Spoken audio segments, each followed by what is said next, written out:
My name is Emma, I am 32 years old, and this is the story of how I finally corrected a lie my sister had been telling for over 2 decades.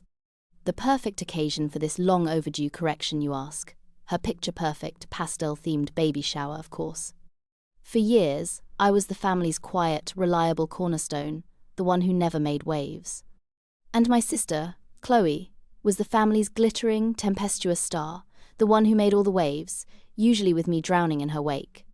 Her favorite method of humiliation, a cruel little whisper that grew into a family joke, was that I was adopted.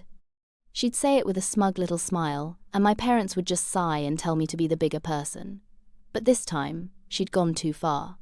So, as I stood there, gift in hand, surrounded by her adoring friends and our complicit family, I knew that the truth, tucked neatly inside a Tiffany blue envelope, was about to be the only gift anyone would remember. Before I continue the story, please subscribe. I need to reach 1,000 subscribers so I can keep bringing you stories like this every day. It's just one click for you, but it means a lot to me. My hands felt steady, which was a surprise. I'd expected them to tremble, to betray the cold, hard knot of resolve that had taken up residence in my stomach for the past 3 months. I watched Chloe across the beautifully decorated yard, a vision in white lace, holding court from a wicker throne adorned with balloons. She was glowing, radiant, every inch the cherished mother-to-be. She caught my eye and gave me a tight, condescending smile, the kind that said, "Look at all this. Look at what I have." It was the same smile she'd worn her entire life, a smile that had always, until recently, made me feel small and insignificant, like a shadow she cast. But today, it didn't work. Today, I saw past the arrogance to the deep, hollow insecurity I now knew was hiding beneath it all. My gift for her baby, a beautifully wrapped box containing an heirloom silver rattle, was a decoy. The real gift, the one for Chloe herself, was in my clutch. It wasn't wrapped in paper and bows, but in years of quiet suffering and the sharp, clean edges of vindication. My mother drifted over to me, her face a mask of social anxiety. "Emma, darling, you look lovely. Now please be nice today. It's Chloe's big day, don't cause any trouble." It was her mantra, the soundtrack to my childhood. Don't cause trouble, Emma. Let it go, Emma. Be the bigger person, Emma. What they never understood was that being the bigger person just gives the smaller person a better target. I gave my mother a placid smile. "Don't worry, Mom. I'm just here to celebrate my sister and to share a little family history. I think it's important for the baby to know where it comes from, don't you?" Her smile faltered for a second, a flicker of confusion in her eyes before she dismissed it and bustled away to check on the catering. The dramatic irony was so thick I could taste it, richer than the buttercream on the $500 cake. They were all so blissfully unaware, floating in a bubble of their own creation, a world where Chloe was the victim of my supposed jealousy and I was the difficult, sullen one. But a bubble is, by its very nature, a fragile thing, and I was holding a pin. I just needed to wait for the perfect moment to press it. The speeches. It would have to be during the speeches. The adopted lie started when I was about 8 years old. It was casual at first, a childish taunt born from a day of typical sibling rivalry. I had won the school spelling bee, a small, insignificant victory in the grand scheme of things, but to me, it was everything. I came home clutching my blue ribbon, my chest puffed out with a pride I hadn't felt before. Chloe, who was 10 and had never won anything that required studying, couldn't stand it. That evening, while our parents were praising me at the dinner table, she'd piped up with, "Well, of course she's good at school." Her real parents were probably geniuses. A confused silence fell over the table. My dad chuckled nervously. "What are you talking about, Chloe?"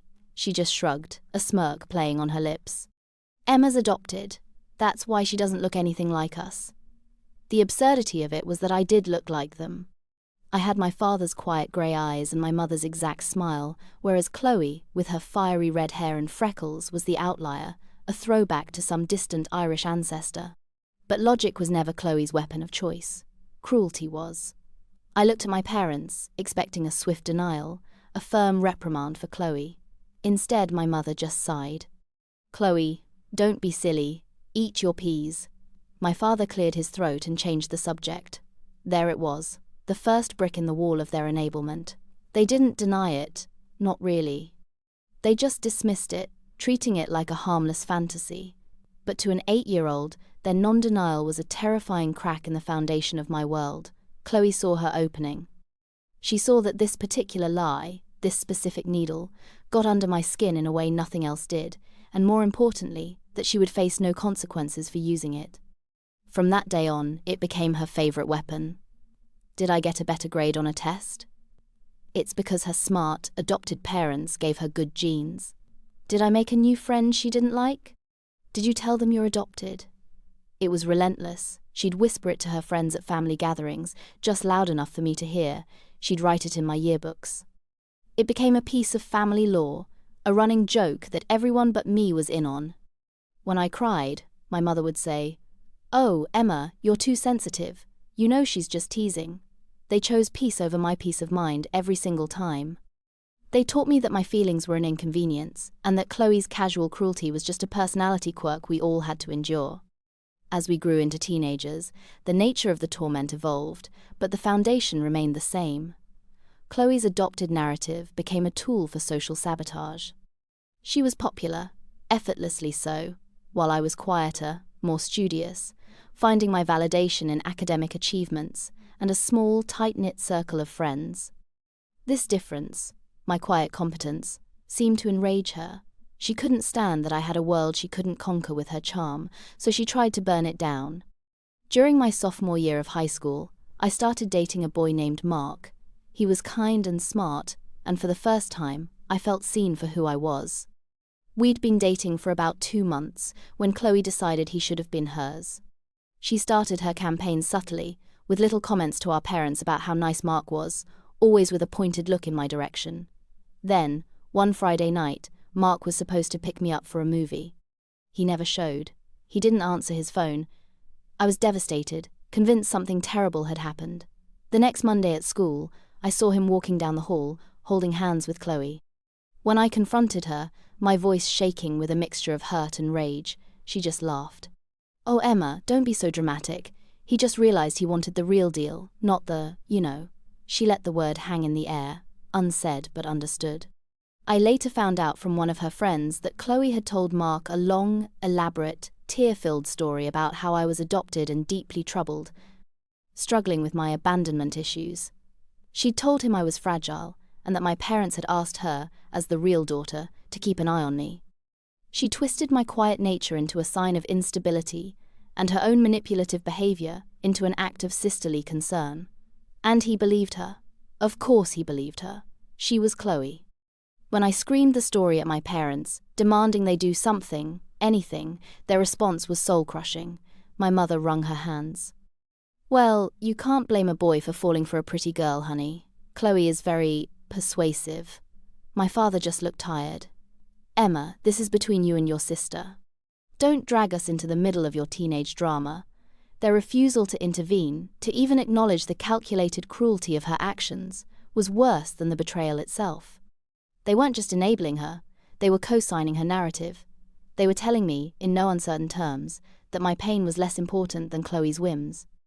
That year, I stopped talking about my life at home.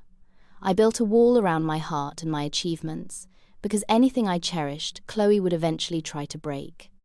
And the family's response would always be the same: silence and a plea for me to be the bigger person. My academic life became my sanctuary. It was the one place where the rules were clear, and my efforts were rewarded based on merit, not on charm or manipulation.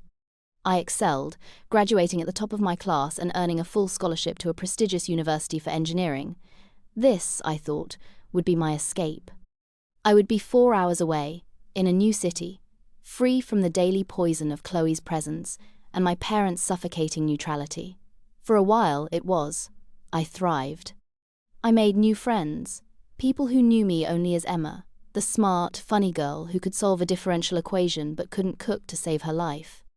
There was no backstory, no joke about my parentage, no shadow of my sister looming over me. But Chloe's reach was long. During my junior year, I was working on a semester-long design project that was worth 50% of my final grade. I poured everything into it, pulling all-nighters, sketching designs, running simulations. I was proud of my work. It was innovative and complex. A week before it was due, Chloe announced she was coming to visit for the weekend. I was wary, but a small, stupid part of me hoped that maybe, with distance and age, things had changed. She arrived full of compliments about my dorm room and my campus. She seemed genuinely interested in my work, asking me to explain the project. Flattered by the rare show of interest, I walked her through it, showing her my schematics, my data, my conclusions. The next morning, she was gone before I woke up, leaving a note that said something had come up at home. I thought nothing of it, until I sat down at my computer. The project file was gone. Not just deleted, but professionally wiped.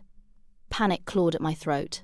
I took the computer to the campus IT department, and the tech, a kind but blunt guy named Leo, confirmed my worst fears. The files hadn't just been deleted. A scrubbing program had been run from a USB drive. It was deliberate. And the timestamp for the program's execution was 3:17 in the morning, while I was asleep and Chloe was in my room. I had no backups of the final, consolidated work. I had to go to my professor, Humiliated, and explain that my project was gone. He was sympathetic but firm. Without the project, I would fail the course. It meant losing my scholarship. The world tilted on its axis. I called home, hysterical, and told my parents what happened. And Chloe, on the other end of the line, burst into crocodile tears. "I can't believe you'd accuse me of that," she wailed. "I came to visit because I missed you. How could you be so cruel?" My parents, of course, leaped to her defense. "Emma, how could you say that? Your sister loves you," my mother cried. "You were probably just stressed and deleted it yourself by accident. You need to apologize to Chloe right now." It was the most profound moment of gaslighting I had ever experienced. I was the victim of a malicious act of sabotage that threatened my entire future, and I was the one who had to apologize. I didn't apologize. I hung up the phone, and with a cold, terrifying clarity, I understood that I was utterly alone in this. My family was not my safety net. They were part of the cage. That incident with the project was a turning point. It didn't break me, but it forged something new inside me. A core of ice, cold steel. I managed to salvage my grade. I went to the dean, to every professor I had, and presented my case. I showed them my preliminary drafts, my notebooks filled with calculations, anything to prove the work had existed. I found the IT tech, Leo, who wrote a formal statement about the deliberate file wipe. It was a grueling process, but they saw my desperation and my sincerity. They allowed me to redo the work in a frantic 72-hour period. I barely slept or ate. I worked until my vision blurred, fueled by coffee and a burning, righteous fury. I passed the course, just barely, and I kept my scholarship, but I never told my family how I'd fixed it. As far as they were concerned, I had been irresponsible, accused my sister unjustly, and had to face the consequences. I let them believe it. It was easier than trying to convince them of a truth they were determined not to see. After that, my relationship with them became one of polite, managed distance. I called on holidays. I sent birthday cards. I perfected the art of the pleasant, superficial conversation. I never shared anything important, never revealed any vulnerability. My achievements were mine alone, and my struggles were mine to overcome. I graduated with honors and got a fantastic job with a top engineering firm in a city 1,000 miles away from home. I was successful, I was independent, and I was, for the most part, content. Chloe, meanwhile, had floated through a communications degree, funded by my parents, and landed a cushy marketing job at a friend of our dad's company. She met a wealthy man, an investment banker named David, who was utterly captivated by her performance of the charming, confident woman. They got married in a lavish ceremony that I attended with a fixed smile, making sure to keep my emotional armor firmly in place. To the outside world, and certainly to my parents, it looked like we had both found our way, but the dynamic was still there, simmering beneath the surface. Chloe's success felt unearned. It was built on charm and connections, while mine was built on grit and resilience. And she knew it, and she hated me for it. The adopted joke never entirely went away. It became her go-to jab whenever she felt my quiet success was eclipsing her loud one. If I mentioned a promotion, she'd say, Wow, your birth parents must be so proud, wherever they are. She said it at Christmas, at Thanksgiving, at family dinners. Always with that smug little smile, and my parents would still just sigh and change the subject. It was a constant, low-grade poison, a reminder that no matter what I accomplished, she would always have this one, pathetic, fictional way to try and put me back in my place. And I continued to let it go, because what was the alternative? Another screaming match where I would be branded as too sensitive, too dramatic. It wasn't worth the energy. I had my life, my career, my real friends. I had learned to live with the hum of her toxicity in the background. I thought I could handle it forever. I was wrong. The catalyst, the final betrayal that shattered 2 decades of practiced indifference, happened on a Tuesday. It was a completely ordinary day, which made the cruelty of it feel even more stark. I was up for a huge promotion at my firm. It was a position I had been working towards for 3 years, a senior project manager role that would put me in charge of a massive international infrastructure project. It was my dream. I was one of 2 final candidates. The other was a colleague named Paul, who was competent but lacked my specific experience in overseas logistics. I was confident but nervous. My final interview was with the board of directors, including our CEO. It went incredibly well. I was on fire, answering every question with precision and passion. I walked out of that boardroom feeling like I was walking on air. I knew I had nailed it. The next day, I was called into my boss's office. I walked in with a smile, expecting good news. The look on his face told me otherwise. He looked uncomfortable, almost pained. "Emma," he started, "I don't know quite how to say this. Something has come to our attention. An anonymous email was sent to the board. My blood ran cold." He slid a printed out email across the desk. It was a long, rambling screed about my history of professional instability and emotional issues. It detailed, with shocking and twisted accuracy, several events from my life. It mentioned my academic dishonesty in college, framing the sabotaged project as an instance where I tried to cheat and was caught. It mentioned a pattern of volatile relationships, twisting the story of Mark into me being a stalker who couldn't handle rejection. It painted me as a deeply troubled person who was a high-risk choice for a leadership role. And for the grand finale, the last line read, "This is all rooted in her deep-seated abandonment issues, as her family will attest. She was adopted and has never come to terms with it." It was Chloe's masterpiece.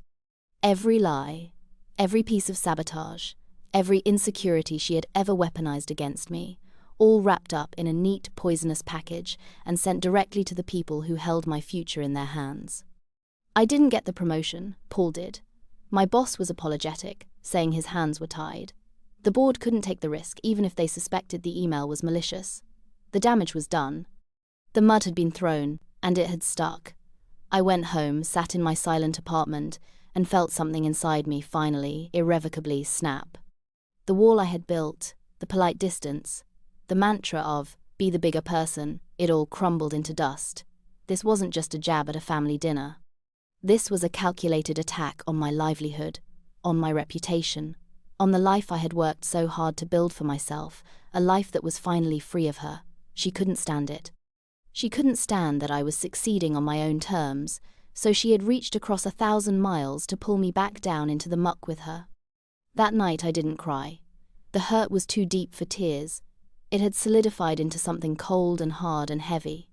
For the first time, I didn't feel like a victim. I felt like a fool.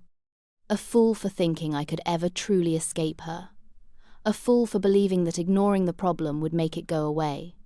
It was a cancer, and I had been treating it with platitudes and avoidance while it metastasized. The next day, the family group chat lit up.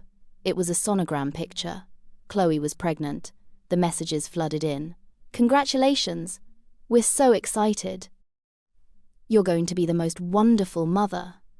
My parents were ecstatic, already planning to be doting grandparents. The irony was so bitter it felt like acid in my throat. Chloe, the saboteur, the pathological liar, the emotional arsonist, was being celebrated as a life-giver, a future matriarch. And I, her victim, was sitting in the ruins of a career opportunity she had just firebombed. The final straw came during a family video call a few days later. Everyone was cooing over Chloe, who was preening and talking about her nursery color schemes. Then she looked directly at me, a sickeningly sweet smile on her face. "And Auntie Emma will have to come to the baby shower, of course. We'll need someone to make sure the gifts are all accounted for. You're so good at details." The implication was clear. "You're the help." The servant, my father, oblivious as ever, chuckled. "That's right. And Emma, you have to promise to be on your best behavior. This is a happy time for our family." A happy time. My family. The words echoed in my head.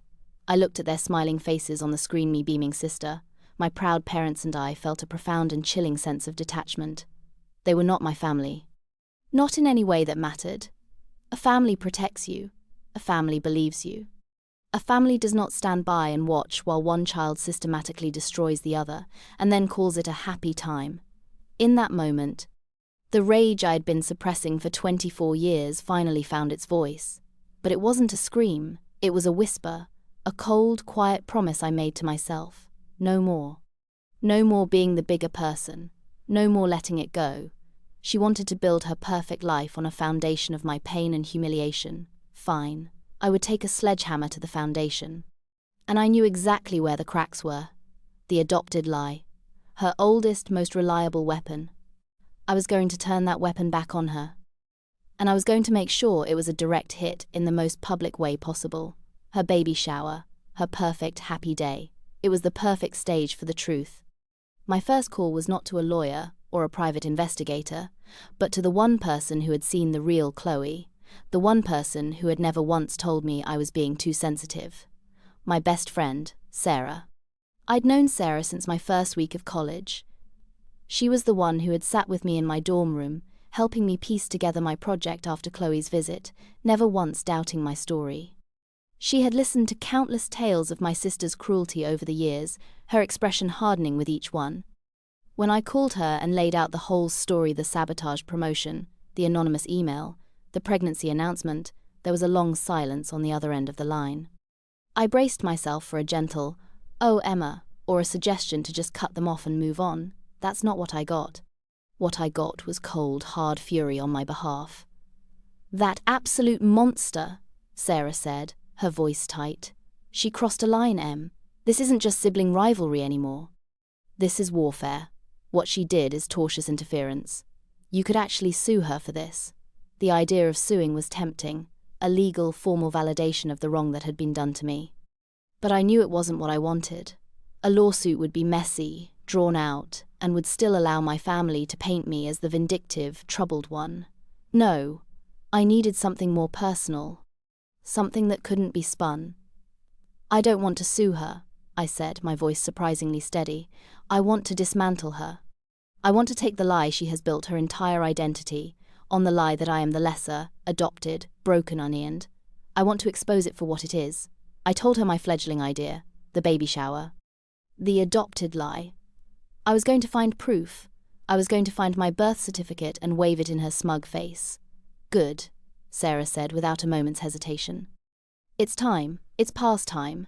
She's counted on your silence for 20 years, Emma. The most powerful thing you can do is speak. But you're right. You need irrefutable proof. Something that our dear Chloe can't weep her way out of."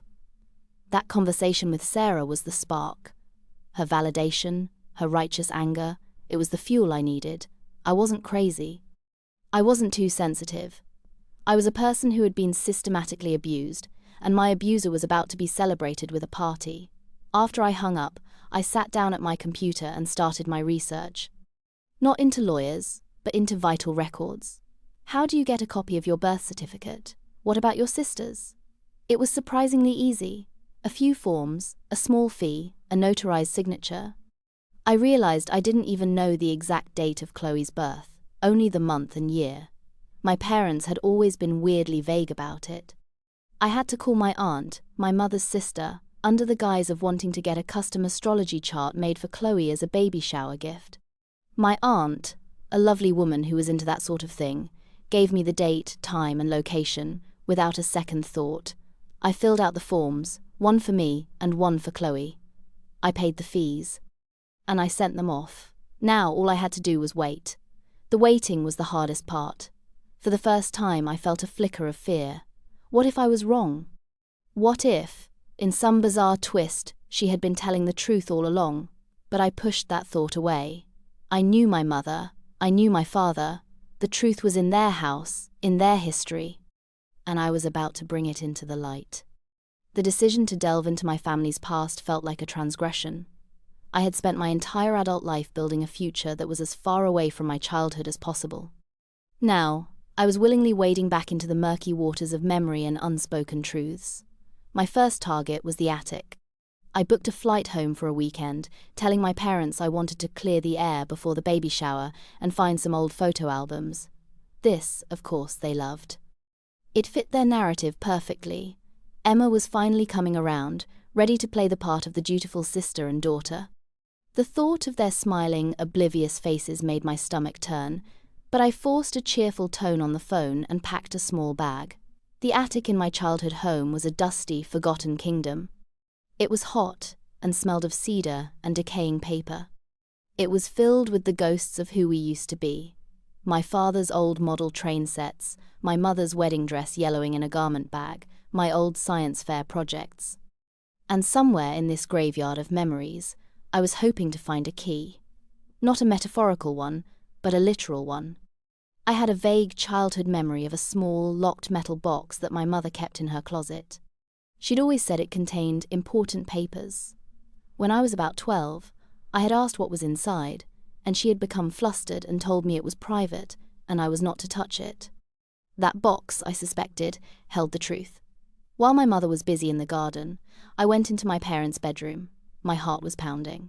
This felt like a true violation, a point of no return. I found the box tucked away on the top shelf of her closet, behind a stack of old sweaters. It was a simple, grey cash box, and it was locked. I spent the next hour searching their room for the key. I looked in her jewellery box, in my father's desk, in every drawer and container I could find. Nothing. Defeated, I sat on the edge of their bed, the locked box in my lap. It was so close. I was about to give up when I remembered something my father used to say. The best hiding place is in plain sight. I looked around the room. My eyes landed on a framed photo on my mother's nightstand. It was an old picture of her and my father, taken shortly after they were married.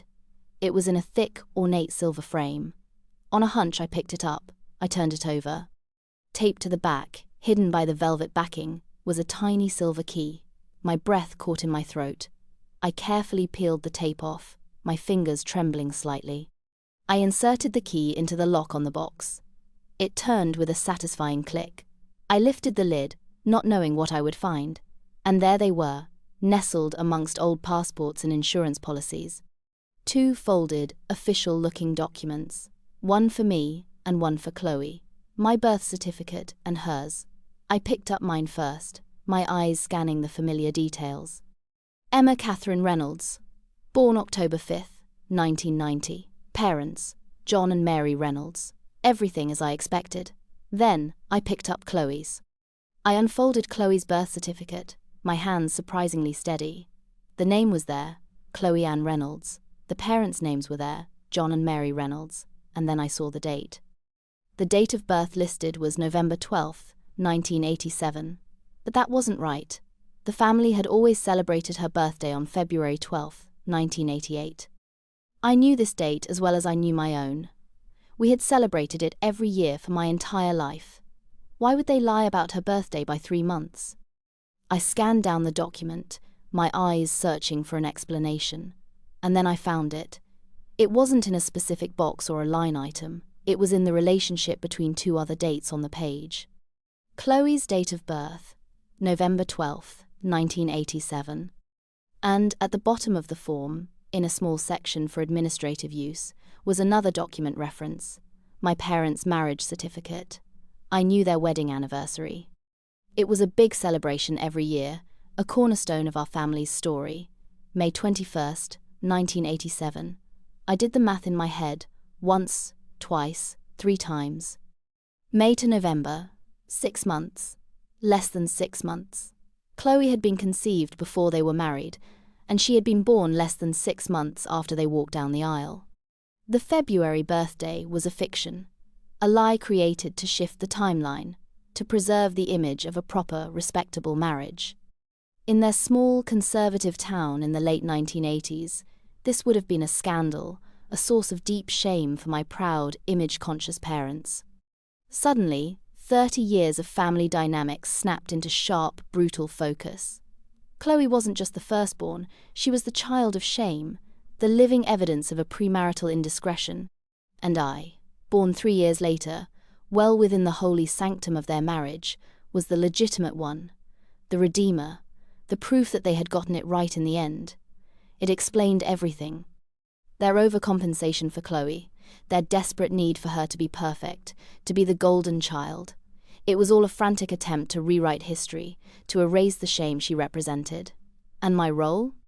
I was the control group, the easy one. They didn't have to try with me, because my very existence was respectable. Chloe's lifelong campaign to label me as the outsider, the adopted one, was not just random cruelty. It was a desperate psychological projection. She had sensed, on some primal level, that she was the one whose place in the family was conditional, whose origin story was fraught with secrecy. So she had taken that insecurity and hurled it at me, the safe, stable target. She had spent her entire life trying to make me feel like the imposter, because deep down, she feared that she was. The sheer, staggering irony of it all hit me like a physical blow. I sat there on the floor of the hot, dusty attic, holding 2 pieces of paper that completely rewrote our family's history, and I started to laugh. It wasn't a happy laugh. It was a wild, unhinged, cathartic sound. The joke, it turned out, was on her, and I had the punchline right here in my hands. The flight back to my apartment was surreal.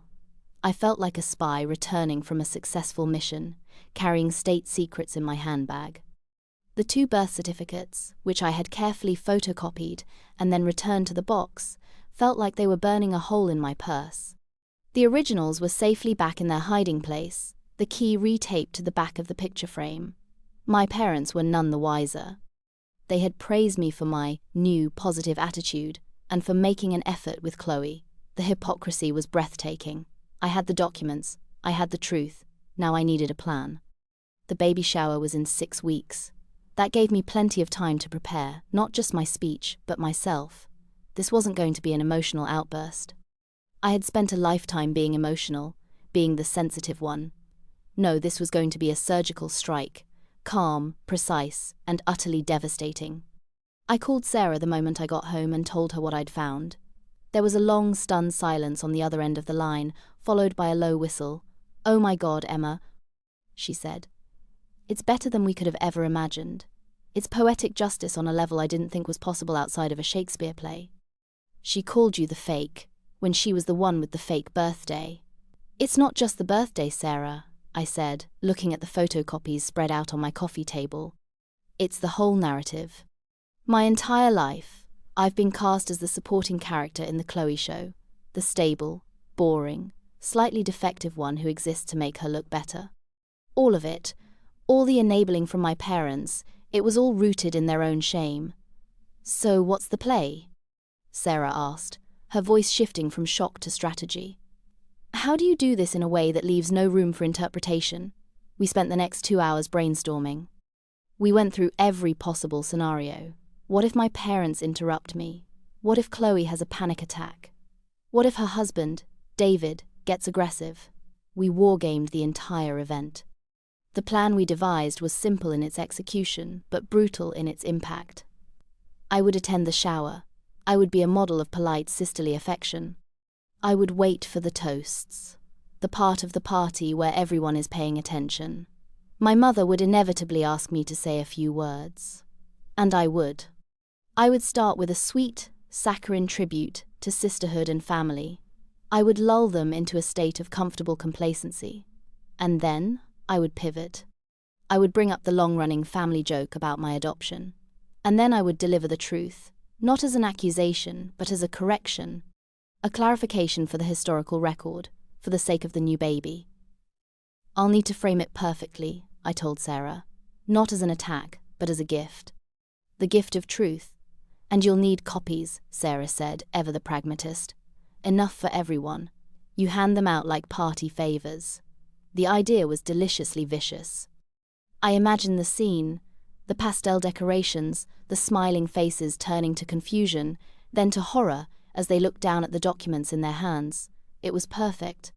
The ultimate smoking gun, delivered to the entire jury. For the next 6 weeks, I rehearsed. I wrote out my speech and memorized it until I could recite it in my sleep. I practiced in front of a mirror, training my face to remain calm, my voice to stay even.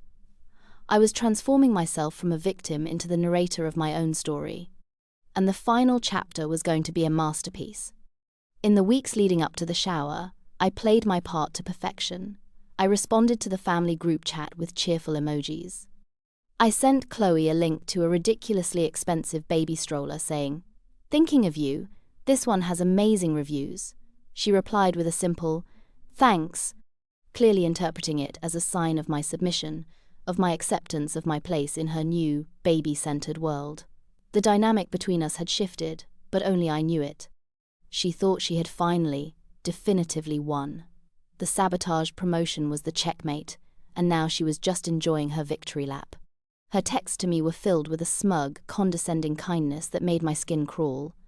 "You'll have to help me with the thank you notes, you're so organized," she'd write. Or, "I'm having a bit of morning sickness. Could you do me a huge favor and pick up my dry cleaning on your way home from work?" The audacity was stunning. She had tried to ruin my career, and now she was asking me to run her errands. The old Emma would have seethed silently, or maybe even done it just to keep the peace. The new Emma, however, saw each request as another piece of kindling for the fire she was about to start. I replied to each request with a polite, "So sorry, I'm swamped at work, can't make it." The work excuse was my new shield. It was both true. I was working hard to repair the damage she'd caused and a subtle reminder of the very thing she'd tried to take from me. My parents called me, their voices laced with disappointment. "Emma, Chloe needs your help. You should be more supportive during this special time." "I am being supportive," I'd reply, my voice dripping with false sincerity. "I'm just very focused on my career right now. You know how important that is." The unspoken accusation hung in the air, but they were too committed to their narrative of my difficult nature to ever acknowledge it. The most surreal part of this whole period was receiving the formal invitation to the baby shower. It was thick, cream-colored cardstock with gold-embossed lettering. "Join us in showering Chloe and David with love as they await the arrival of their little one." At the bottom, a note was scrawled in Chloe's perfect handwriting. "Can't wait to see you. Don't forget to wear white or pastels. XOXO, Chloe." The theme was angelic. I almost choked. It was a parody of itself. I went online and bought a dress. It was a beautiful, simple, elegant sheath dress in a shade of pale ice blue. It was the color of a winter sky, the color of cold, hard clarity. While I waited for the day to arrive, I prepared my party favors. I made 30 high-quality color copies of both birth certificates. I then designed a simple cover sheet. At the top, I wrote, "A family story," for the baby book. Below, I wrote 2 headings, "The myth" and "The reality." Under the myth, I typed, "Emma Catherine Reynolds, the adopted daughter." Under "The reality," I typed, "Chloe Ann Reynolds, born November 12, 1987.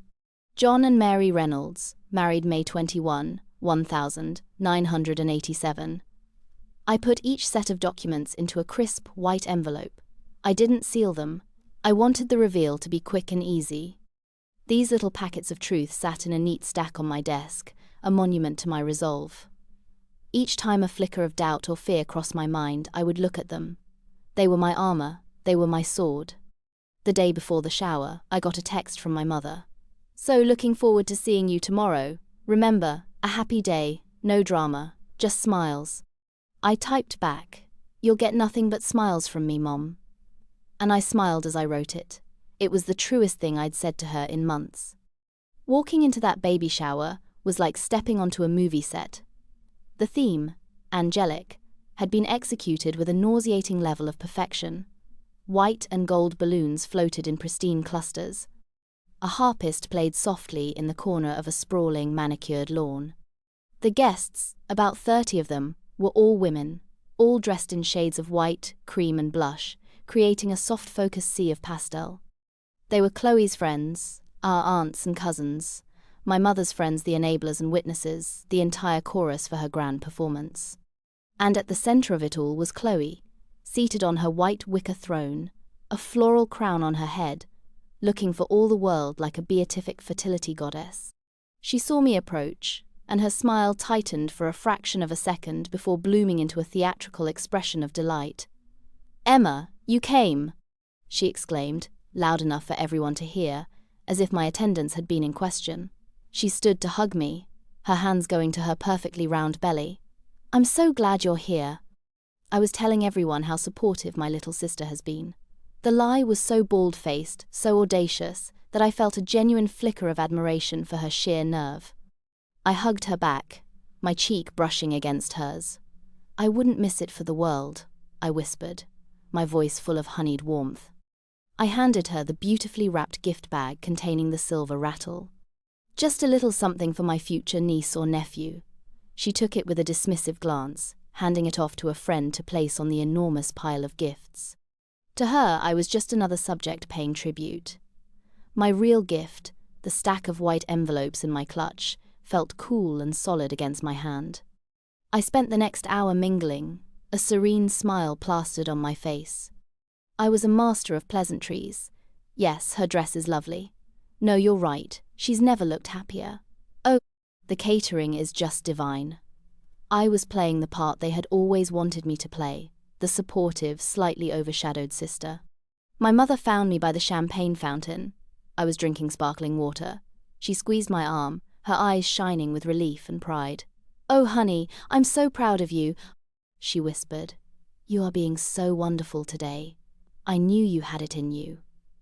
"I'm just doing what's right for the family, Mom," I said, meeting her gaze.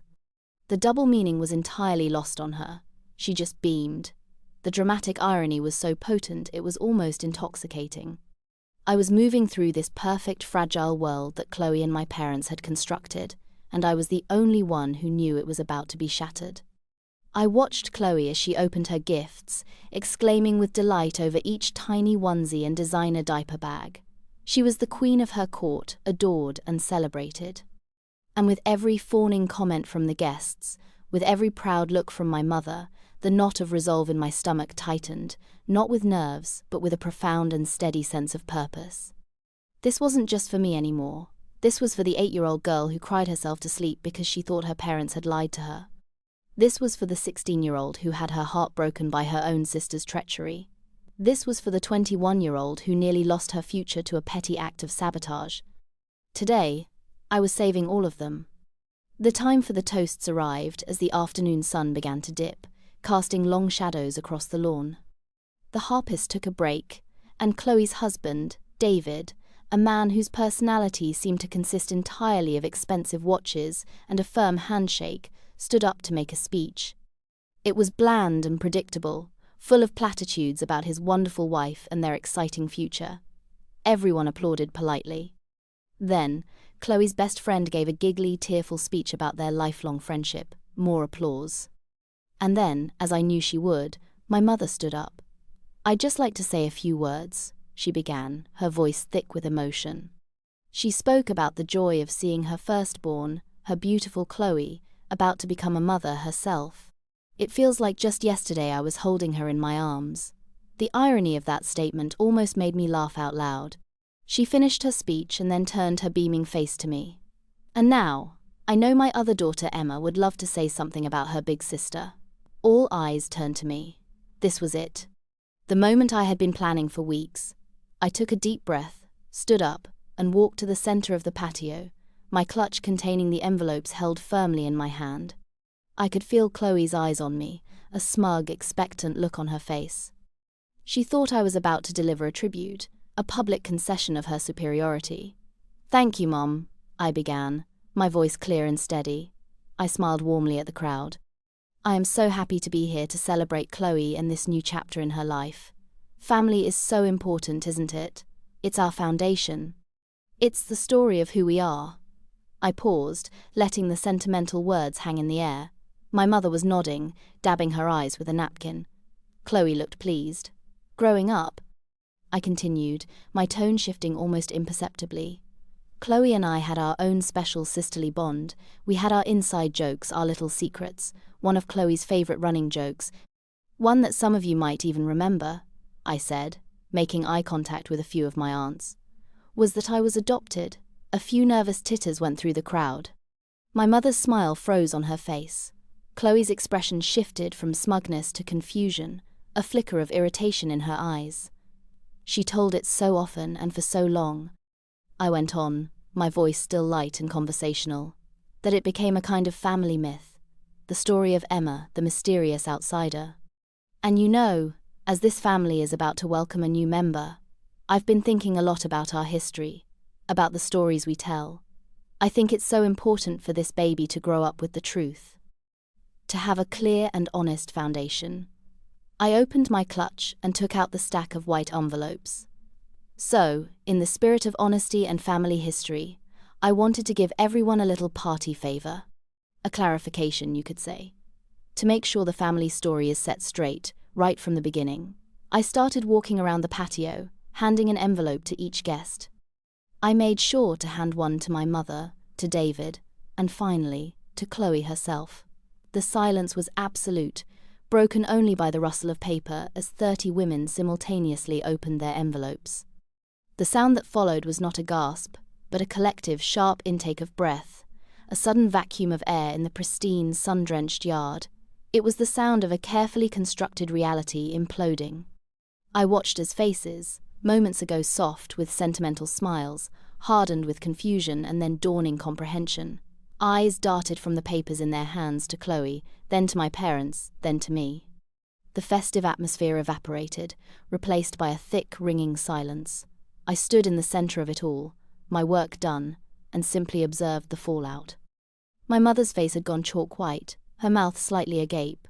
She looked at the birth certificates, and then stared at my father, her expression a maelstrom of horror and accusation.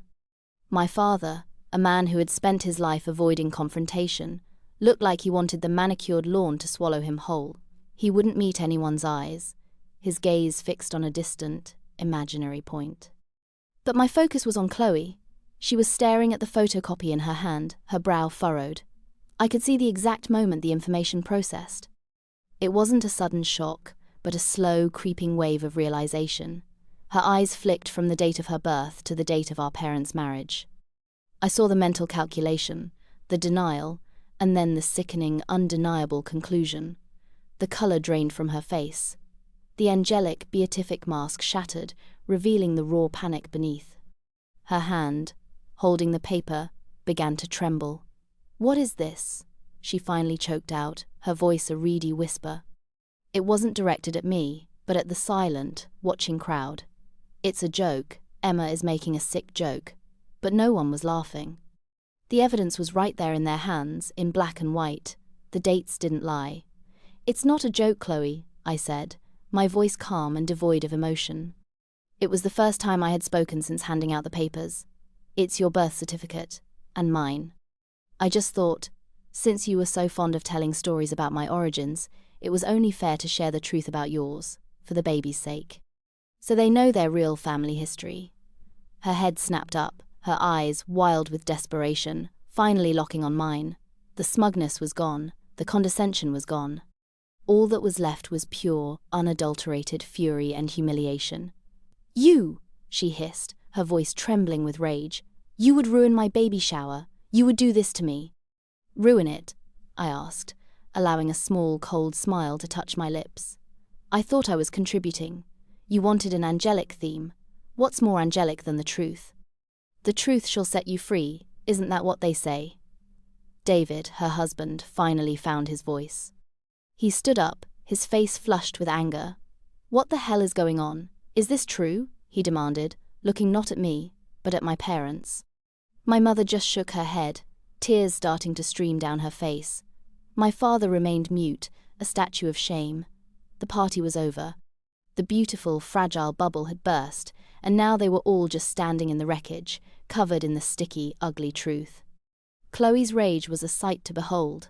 It was not the calculated, manipulative anger I was used to, but a raw, cornered animal fury.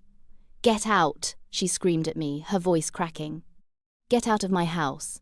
Gladly, I said softly. I had no desire to stay and watch the messy aftermath. My part was done. The bomb had been detonated. I didn't need to sift through the rubble. I turned to walk away, my composure absolute. That, I think, is what enraged her the most, my calmness. She had spent a lifetime pushing my emotional buttons, and now, in her moment of complete unraveling, I was serene. As I walked past my mother, she grabbed my arm, her grip surprisingly strong. How could you, Emma? She whispered, her face a mess of tears and mascara. Your own sister, on her special day. I looked down at her hand on my arm and then back up at her face. For a moment, I saw a flicker of the mother I had always wanted, a woman in pain. But then the words sank in. Your own sister. Even now, even with the proof of decades of lies and manipulation laid bare for all to see, her first instinct was to protect Chloe, to cast me as the villain. The last vestiges of any hope I had for her, for them, withered and died in that moment. Her special day was built on 24 years of my bad days, Mom, I said, my voice as cold as ice. You never once stood up for me, not once. You enabled her, you excused her, and you told me to be quiet. Well, I'm not being quiet anymore. This isn't the mess I made. This is the mess you made, 30 years ago. You're just finally having to clean it up. I pulled my arm from her grasp and walked away. I didn't look back.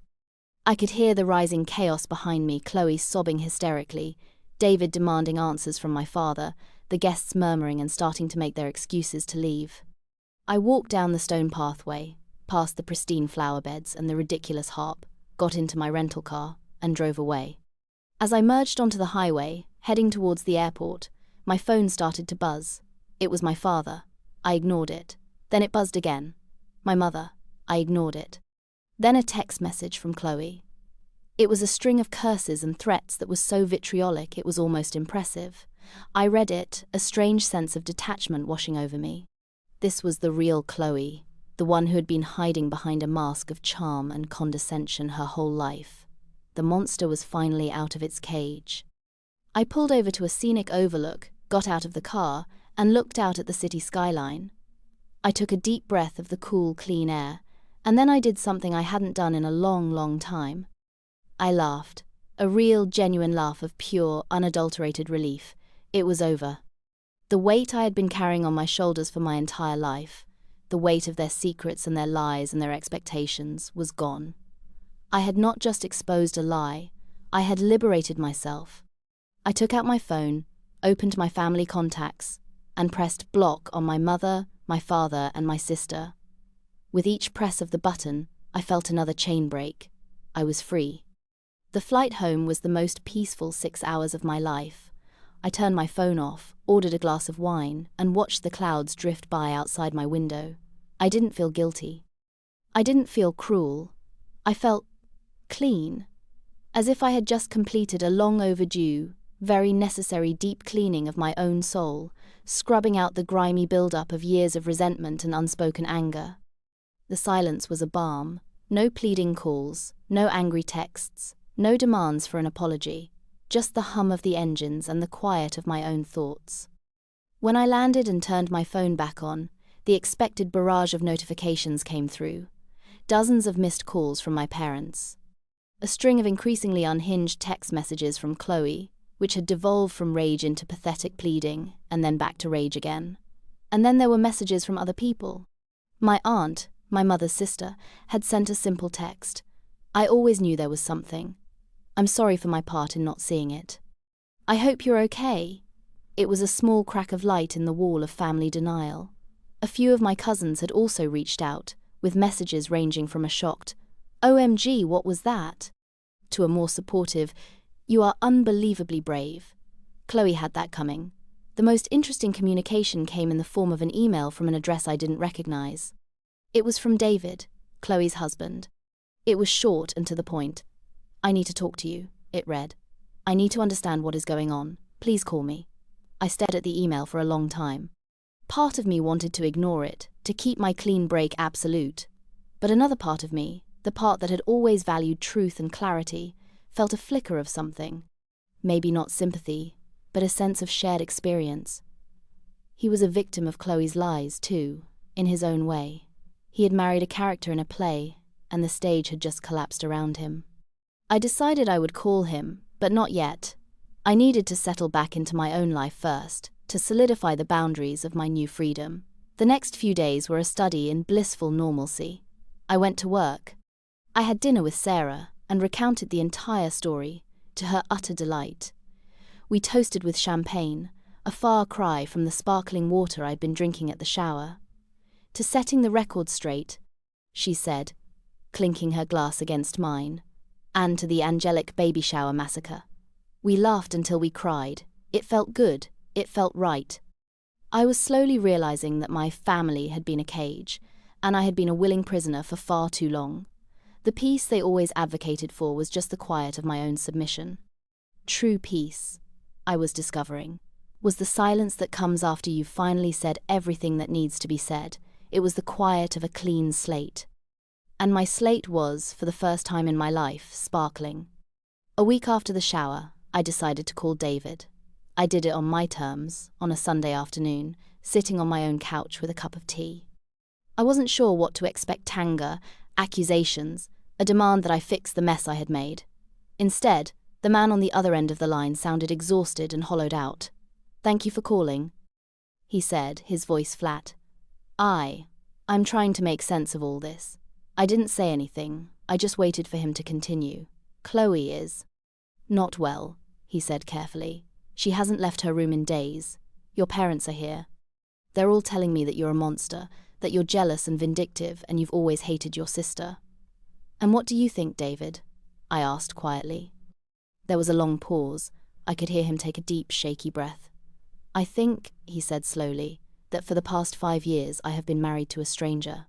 I've been seeing little things, inconsistencies, but I always dismissed them. She's so charming, you know, so convincing. But what you did, it was like you turned on a blacklight in a hotel room. Suddenly, I could see all the stains." He told me that after I left the party, all hell had broken loose. My father had finally confessed the whole story: the premarital pregnancy, the falsified birthday, all of it. Chloe had a complete meltdown, screaming at everyone, blaming them for her humiliation. David said he had tried to talk to her, to understand why she would lie about something so fundamental, not just to me, but to him.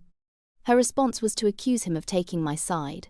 "She told me that I never really loved her," he said, his voice cracking slightly, "that if I did, I would hate you as much as she does." He then asked me about the other things in the anonymous email Chloe had sent to my board. He asked about the sabotage project in college, about the boy she had stolen in high school. I told him the truth. I recounted the stories calmly and factually, without embellishment or emotion. It wasn't a plea for sympathy. It was a statement of fact. With each story, the silence on his end grew heavier. "My God," he whispered when I was done. "I had no idea. I am so sorry, Emma. I'm sorry for what she did to your career. I'm sorry for all of it." Hearing that apology from him meant more than any apology I could ever have received from my parents or Chloe. It was a validation from an outsider, an impartial judge who had finally been shown the evidence. "It's not your fault, David," I said. "You were lied to, just like everyone else." We talked for a little while longer. He told me he didn't know what was going to happen with his marriage, with the baby. He sounded like a man whose entire world had been revealed as a sham.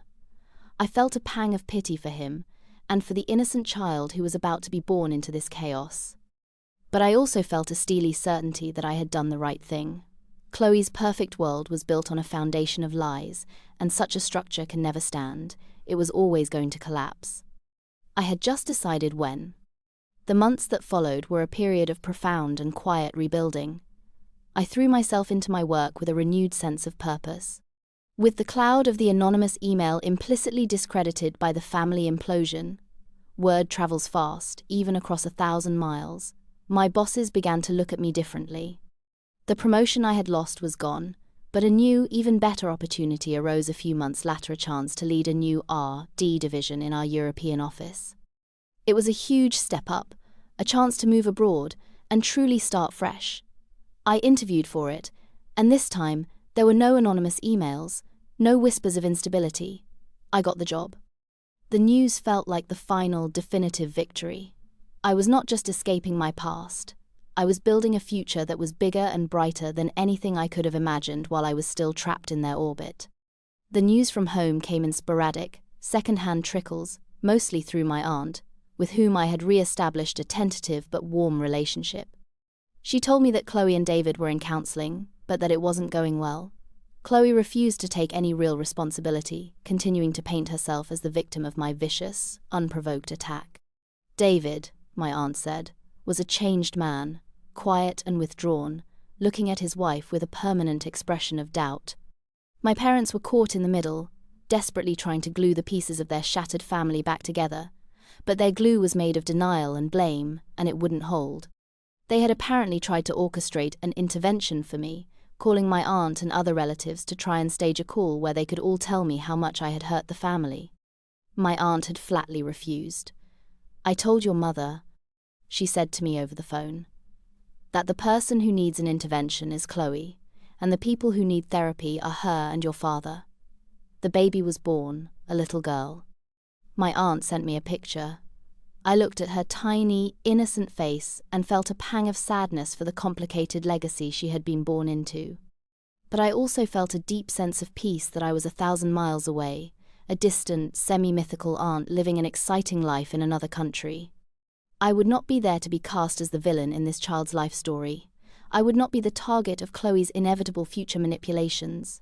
That cycle was broken. One evening, about a year after the baby shower, I was sitting in my beautiful apartment in Brussels, looking out at the city lights. I was thinking about how much my life had changed. I was successful, respected, and, for the first time, genuinely happy. I had new friends, I was learning a new language, I was exploring a new continent. I was the architect of my own life, and the foundation was solid, built on truth and self-respect. My phone buzzed with a message from Sarah. It was a screenshot from a social media site. It was a public post from Chloe. It was a long, rambling essay about forgiveness, resilience, and the unbreakable bond of family. It was full of vague platitudes about overcoming past hurts and choosing love over anger. It was accompanied by a professionally taken photo of her, David, and the baby, all dressed in white, smiling serenely. It was a pathetic attempt to reclaim the narrative, to paint herself as a gracious survivor. The old me would have been enraged by the hypocrisy, but the new me just looked at it, shook my head, and smiled.